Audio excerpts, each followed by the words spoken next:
tell if you're brave or simply touched in the head. What in the galaxy are you doing sniffing around my station? Unless you are, in fact, trying to suicide by Marauder? And you, Nyoka, what are you doing lugging a stranger into my station? You could use the socialization, you son of a bitch. Also, he hired me. To what purpose? I happen to have some significant problems I am dealing with right now. Marauders, running out of purple-berry wine 3 days ago, not being able to bloody broadcast.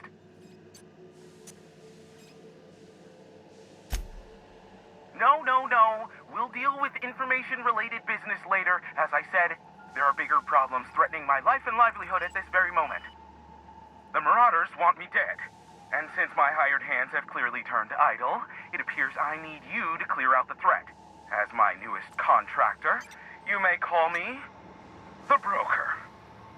Or we can call you Hiram, on account of that's your damn name, and doubly on the account of the Broker being a dumbass alternative. What? Everyone calls me that. Aside from you.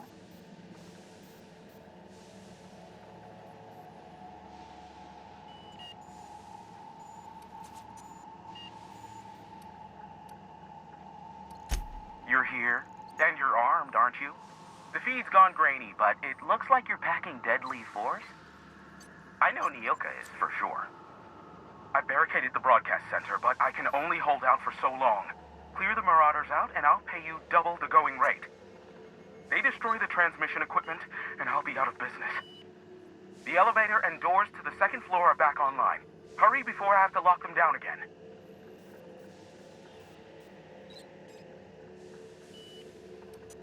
Aside from the bits I'll be paying you, you said you wanted something from me. Something information related. I'll give it to you, in person, once I'm safe.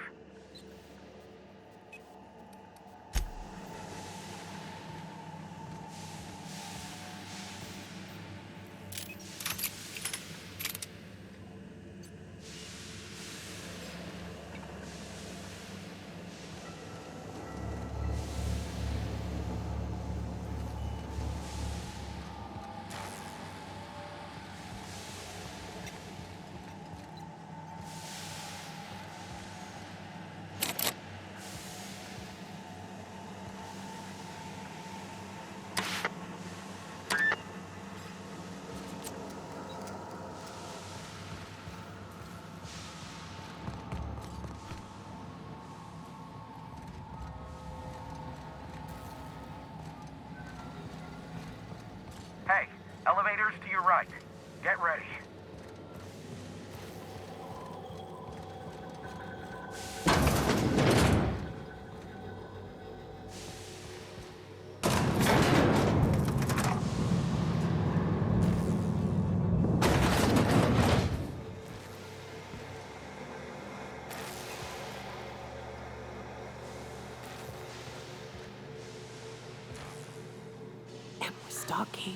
And we're stalking.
That's the last of them, I think.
Marauder free at last. I'll get the door. You'll hurry on it.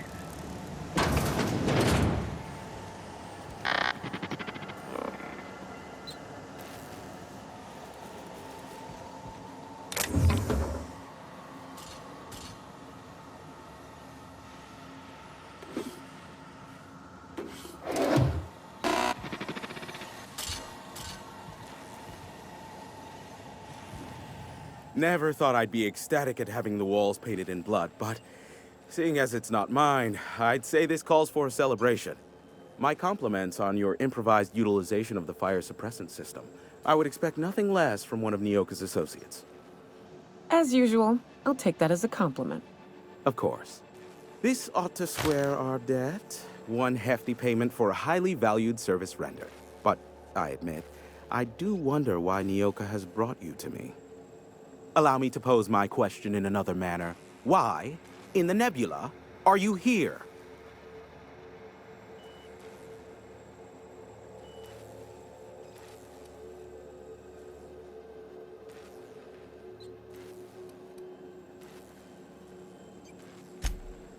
Ah yes, our little chat on the intercom.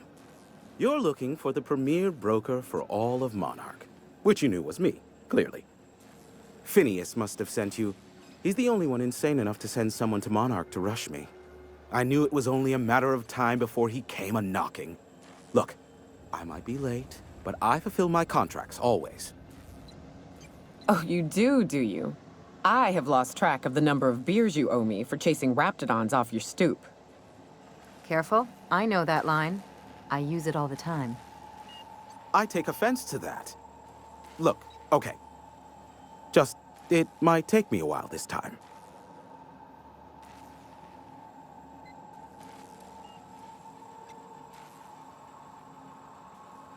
Caring or not won't change the facts of the matter. I am awaiting but a single incoming transmission containing the information we desire. But MSI and the Iconoclasts are clogging the airwaves from Stellar Bay and Amber Heights. In their war against each other, they're scrambling each other's outgoing transmissions.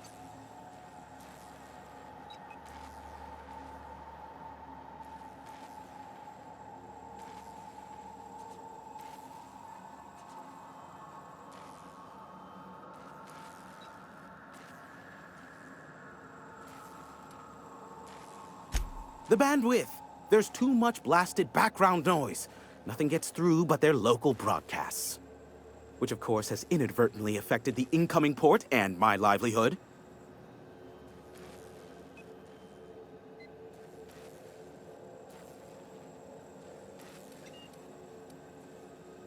Graham and his Iconoclasts believe anarchy is the way of life. Sanjar opposes it, as he's taking strides to corporatize Stellar Bay.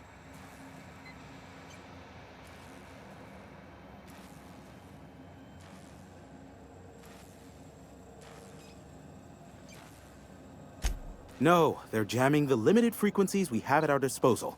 Nothing extraplanetary can get in or out until the frequency pollution thins out. The safest bet is to convince Graham and Sanjar to stop transmitting on their end.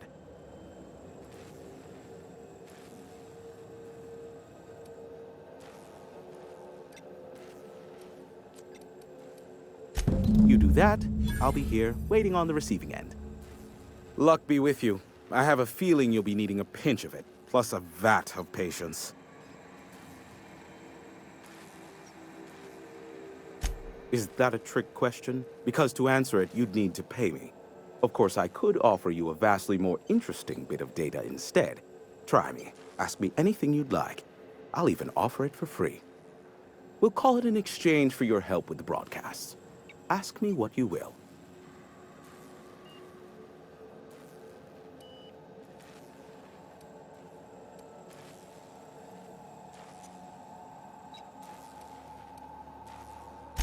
There are so many members. Do specify.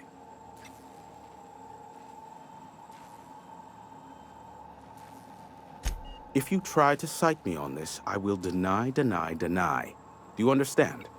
What I am about to reveal is the sort of information that gets a body disappeared. MSI's ownership of Monarch is technically legal, but it would give MSI too much power on the board to grant them such status.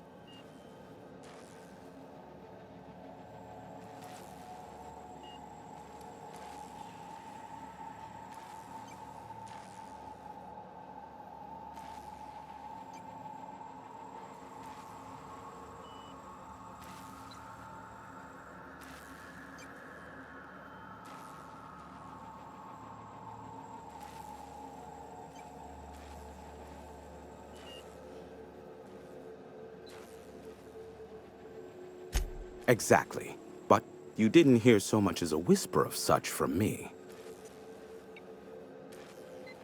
Luckily for you, I am a veritable font of information.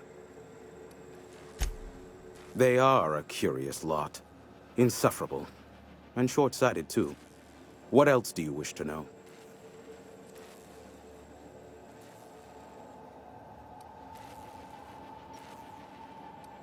You mean between MSI the Iconoclasts and myself? I bet neither of those megalomaniacs told you I was the true mastermind behind Monarch. Back when the colony was still Terra 1 and corporations were abandoning us left and right, I'm the one who approached Sanjar and Graham with the means to our salvation. I offered them a legal way to take control of the planet. If MSI were the only corporation here, they could claim sole ownership.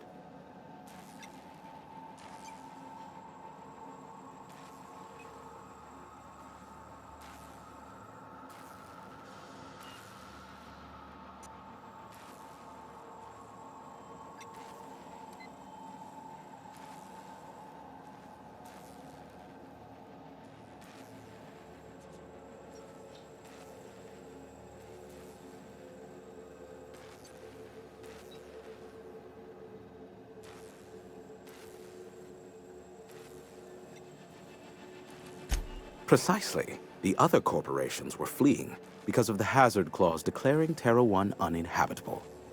But MSI had lagged behind, giving Sanjar and Graham an opportunity.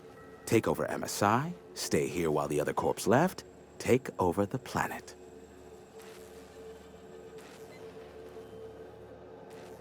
Precisely.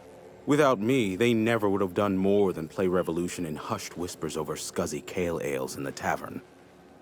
Thus, the bargain was struck.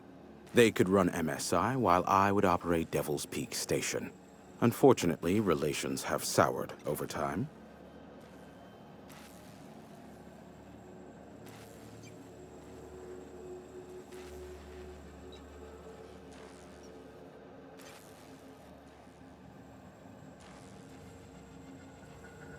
Competing ideologies. Graham believes Sanjar has become corrupted by the corporate lifestyle, that he is now similar to the original corporate executives they sought to reform.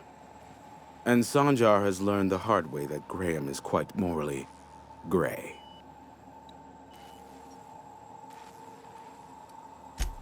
Some say Graham suffers from nightmares that leave him sweat-drenched and screaming. I would assume it stems from the friends and family he lost in Amber Heights all those years ago. Sanjar's not actually at fault for his past performance reviews, but he can keep hunting for loopholes to get back on the board for the next century. He'll never be reinstated. Not in his lifetime. For Nebula's sake, even with the loophole I gave him, he's only in charge of MSI because every other exec died during the massacre at Amber Heights.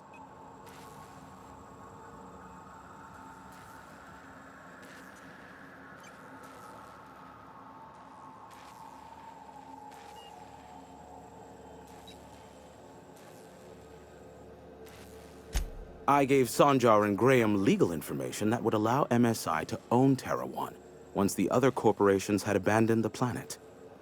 The execs had their concerns, but before the matter could be resolved, pirates raided their homes in the night.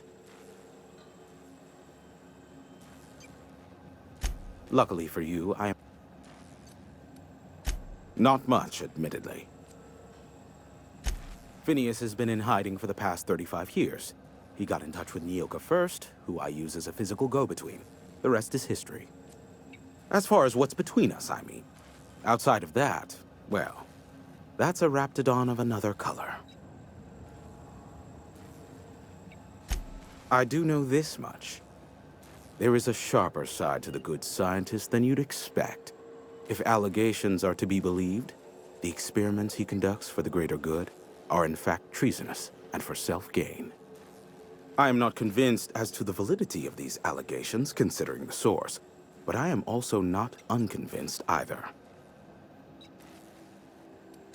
Look. What? No. Why would I go out of my way to intercept messages from Earth? There's no market for them. No buyer means it's not worth my time. Now, if you wanted me to intercept a certain one, that might be worth it for the right price. How low you seemingly regard my trade. I may have a secret for you, for the right exchange. How low you... Be a doll and shoot any marauders you spot on the way down.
I shipped with a merc who had a gun like yours, Nyoka. He polished it, sang to it, slept with it. Not like that, as far as I know. Sounds like he had himself a discerning palate. Where are you going with this? He couldn't hit the broadside of an assault cruiser, hence the tin shredder. Wouldn't be the first man I met bearing compensation for his lack of skill.